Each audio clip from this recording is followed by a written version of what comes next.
মনোহরপুর গ্রামে ভরত নামে এক চাষি ছিল। সে ছিল খুবই পরিশ্রমী এবং অলস ছেলেকে নিয়ে চিন্তিত। একদিন সে হঠাৎ অসুস্থ হয়ে পড়ে। সে আর কোনো কাজ করতে পারে না। অন্যদিকে তার ছেলে কালু, সে খুব অলস। সারাদিন এদিক ওদিক করে দিন কাটায়, আর বাড়িতে এসে শুধু ঘুমানো ছাড়া তার আর কোন কাজ নেই। সে নিশ্চিন্তে শুধু ঘুমিয়েই থাকে। কালু নাক ডেকে ডেকে ঘুমোতে থাকে। অলস লোক হলে যা হয়। তার স্ত্রী এসে তাকে কাজের কথা বললেও সে কোনো দিকে কান না দিয়ে ঘুমোতে থাকে।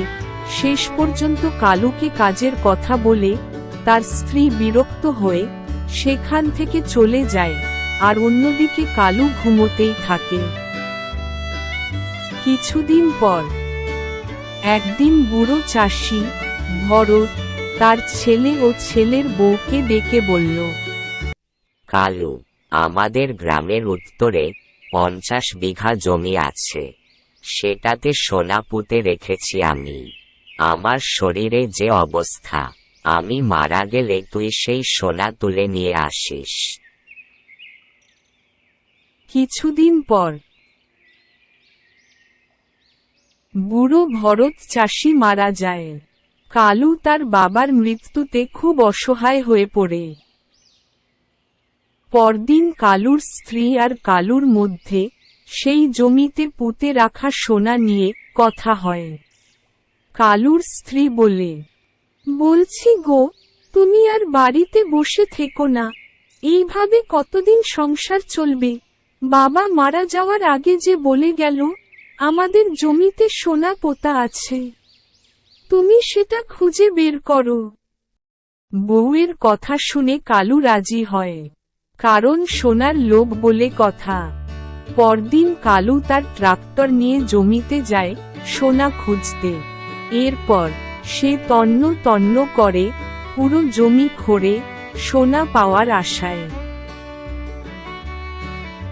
কালু পুরো জমিতে একবার এদিক যায় আর একবার ওদিক যায়। এইভাবে সে পুরোটা জমি খুঁড়ে ফেলে।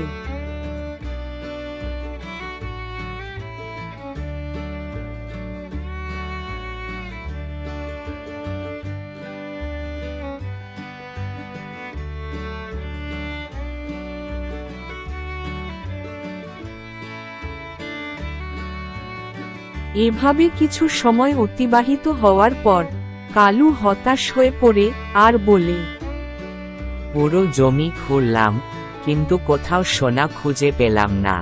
তার মানে বাবা কি আমায় মিথ্যে বলেছিল? এভাবে কালু আশা হারিয়ে শেষ পর্যন্ত বাড়ি যেতে প্রস্তুত হয়। এভাবে কিছু সময় অতিবাহিত হওয়ার পর কালু হতাশ হয়ে পড়ে।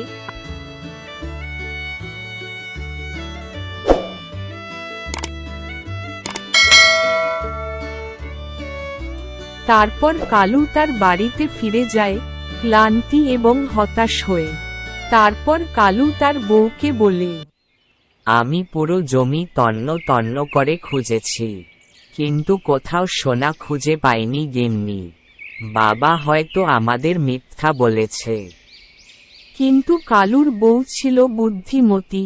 কালুর বউ কালুকে বলে, জমি তো করা হয়েছে, তাহলে তুমি একটা কাজ করো, হরি কাকার থেকে ধানের বীজ এনে জমিতে ছিটিয়ে দাও।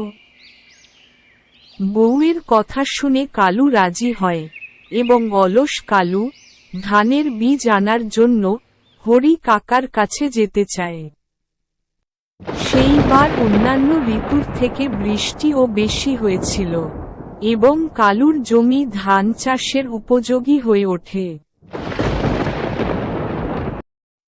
এরপর কালু ধানের বীজ হরি কাকার দোকান থেকে নিয়ে বাড়ি আসে। এরপর কালু ধানের বীজ তার বউকে দেয় এবং বলে, গিন্নি, বীজ তো নিয়ে এলাম, তাহলে কাল জমিতে ধান বীজগুলো ছিটায় দেব। কালুর কথা শুনে বউ অনেক শান্তি পায়।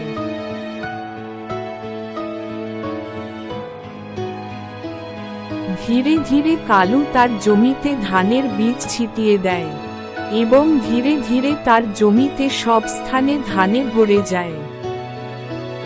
কিছুদিন পর কালুর জমি ধানে ভরে ওঠে এবং সে ধানের সার দেওয়া থেকে শুরু করে সব যত্ন নেয়। কালু তার পুরো জমিতে ঘুরে ঘুরে যত্ন সহকারে সার ছড়িয়ে দেয়।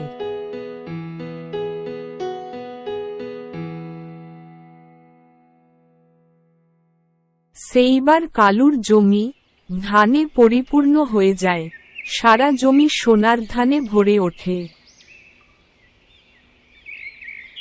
এরপর কালু ধানকে বস্তায় বোঝাই করে সে গায়ে রাস্তা দিয়ে চলতে থাকে।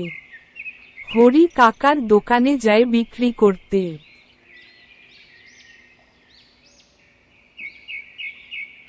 কালু যেতে যেতে ভেতরে ভেতরে অনেক খুশি হয়।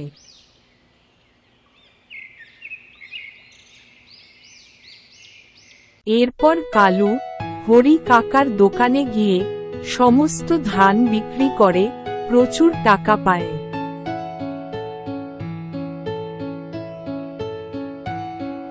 এরপর কালু সব টাকা নিয়ে তার গিন্নির কাছে গিয়ে দেয়। তার গিন্নি কালুকে বলে, দেখো, বাবা নিশ্চয়ই ঠিকই বলেছিল, জমিতে চাষ করে আমরা প্রচুর টাকা পেয়েছি, সেই টাকা থেকে নিশ্চয়ই আমরা অনেক সোনা কিনতে পারব। বউয়ের কথাতে কালু খুবই খুশি হয়। তারা আরো অনেক কথা বলতে থাকে। ওই জন্য বলে, নিষ্ঠার সঙ্গে কর্ম একটি মানুষের জীবন পরিবর্তন করতে পারে।